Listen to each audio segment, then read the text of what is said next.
that. It's not, because otherwise somebody could simply take a picture that they took of that statue from 1989 and use that as a qualifying event. But if you say, go to that statue and stand on 1 foot, that probably means you're going there for the first time to complete that challenge. Standing on 1 foot's kind of lame.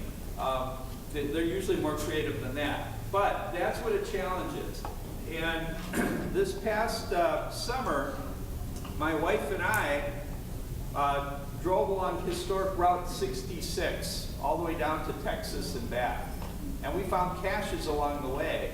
But what we did first is we looked for challenges along the way, and there usually happen to be caches by those challenges. So we did both. It's 2 different games, but they both use GPSs.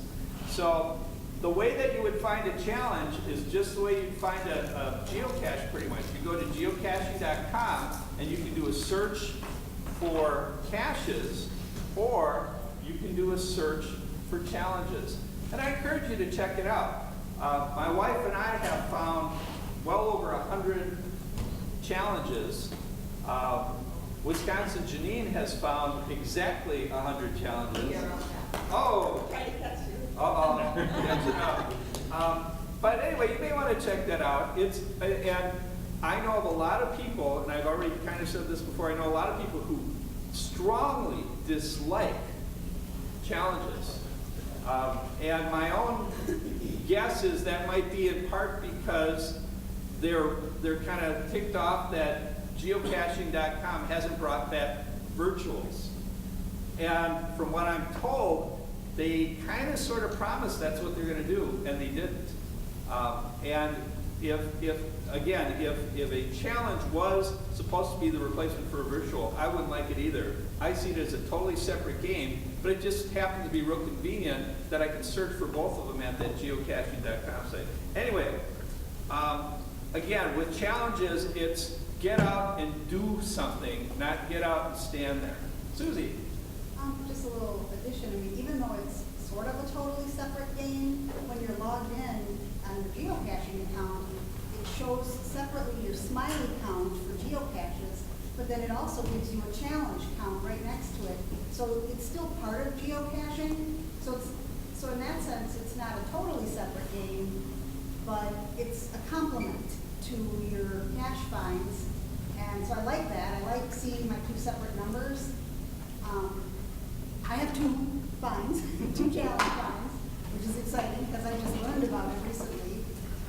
And I also, as a premium, and only premium members can create challenges. I just learned that also as I'm learning about challenges. And so I created one. So get out there and give it a shot, give it a try, be open now. And challenges, any premium member can create without needing any permission. With the challenge, if you wanted to like put one on this is one idea I had, but I've never followed up on it. You could say you had a challenge at the top of the U.S. Bank building, the tallest building in Milwaukee. You don't need any permission because there's no cache for people to find. All they have to do is go to the top of the building when they take the elevator and complete the challenge, probably with a requirement to take a picture of something or other.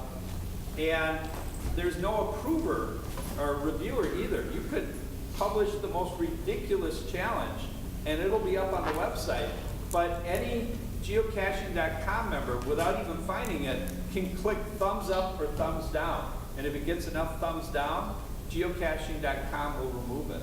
So there's no reviewer for them, so they're sort of unsupervised that way. It's policed by the geocachers themselves. They can vote up or down if they want to get rid of it. Anyway, the next game within the game of geocaching is Where I Goes. And Where I Goes, I've only done 1. My wife has done 2. And that's in part because there's not a whole lot of them around.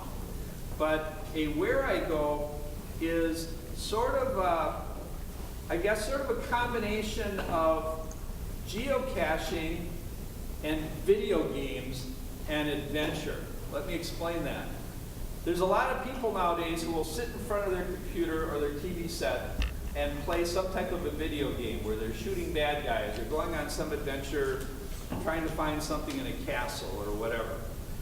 What happens with Where I Goes is it marries that adventure that you could be having on a video game, but outdoors, actually role-playing it.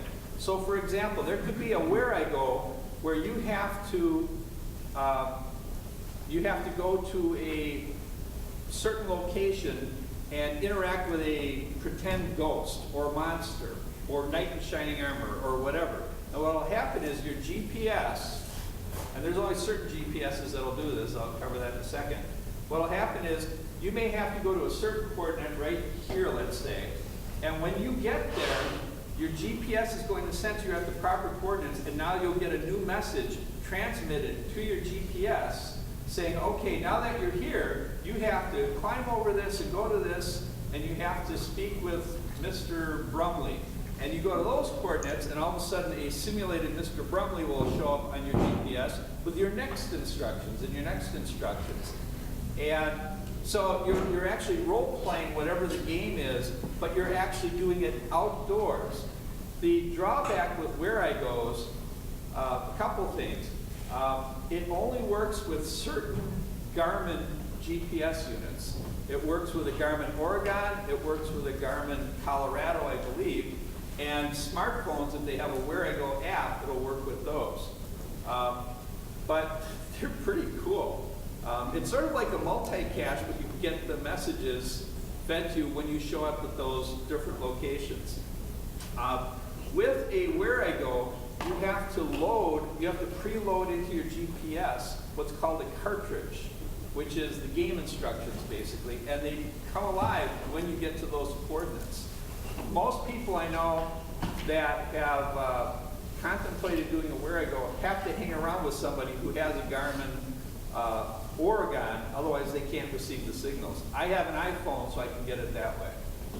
They are a little buggy because they will tend to crash a lot. And the last one that I tried to find, which was at the Cache Bash just this past summer, we attempted the Where I Go maybe 4 or 5 or 6 times, and each time it kept crashing, so we never did complete it.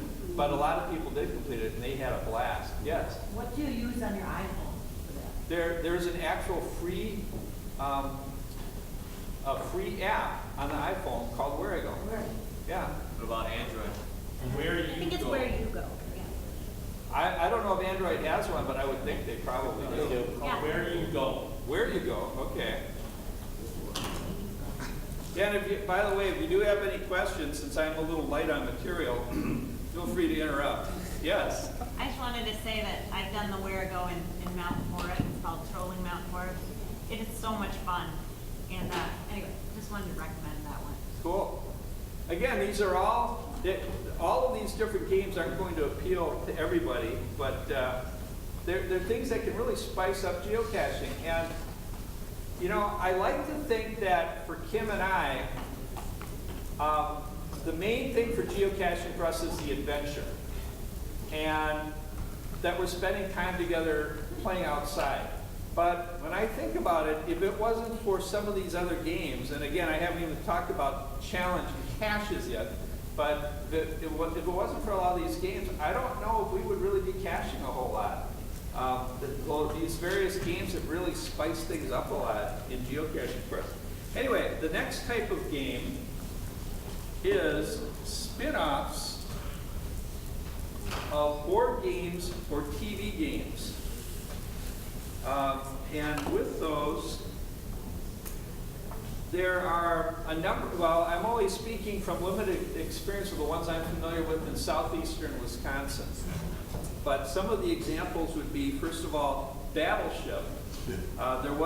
It's ended now, but there was a Battleship game in the Milwaukee area in like 2010 and 2011, which had, if you've ever played the game Battleship, you know, J7, hit and sink my battleship, that type of thing.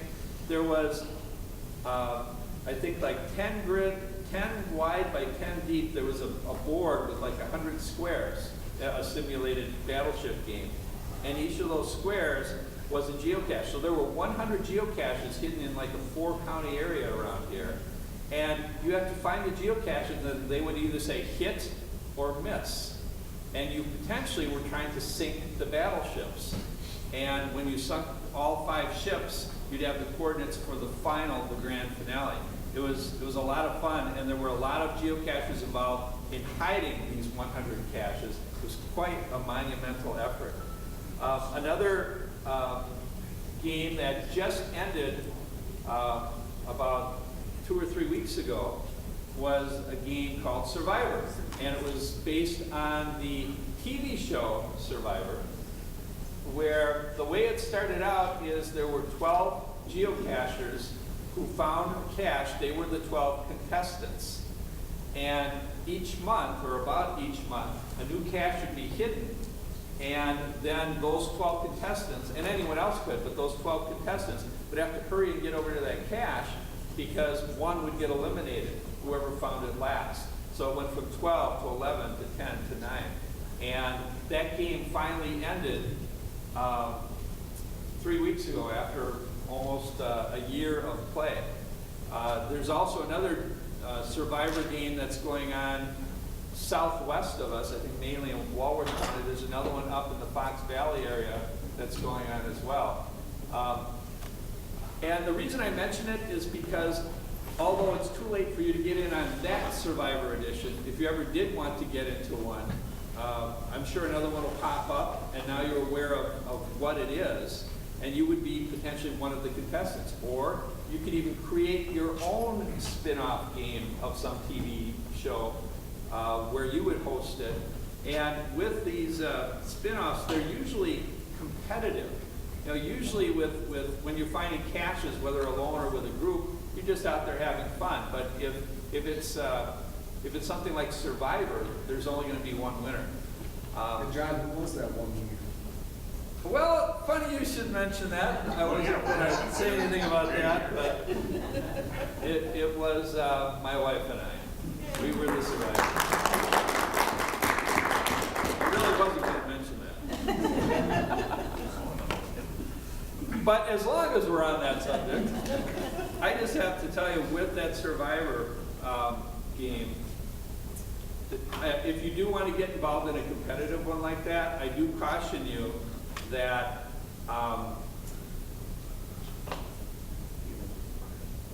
competition isn't necessarily always fun. We had fun with it, but I did see that there were times where some people, it could rub them the wrong way if they were the ones voted out. Because nobody likes to be voted out, I would think. And with something like that, there will be people that, you know, have to exit from the game. Some of the things that made that fun, though, is that when a new cache was published for Survivor, it was like a flash mob. Everybody would show up. There was one that was in the parking lot of the state fairgrounds, and it was published at 9, 10, 11 at night. So we zipped over there, and there was like 7 or 8 of us there, all at the same time, in the dark, by the bus shelter, for like 45 minutes, having a great time just yakking away. So, and the final was sort of outside the box in that I don't think it actually could be published. What he did is he alerted the Survivor contestants that were remaining to go to these coordinates, and it was a puzzle you had to solve, which led to another puzzle that you had to solve, which led to another puzzle you had to solve, which led to another puzzle you had to solve. But this was for the final, so you know there were very few people left, and he made it really hard. And then you had to climb a tree to finally get the cache. So if you ever design your own game, you can design it however you want. Another fantastic spin-off game from the TV show was The Amazing Race, which just ended recently. And Dr. Doolittle and Goldie Diggers had worked on that. Many of you are probably familiar with that. What they did is they hit 34 caches along the Bugline Trail,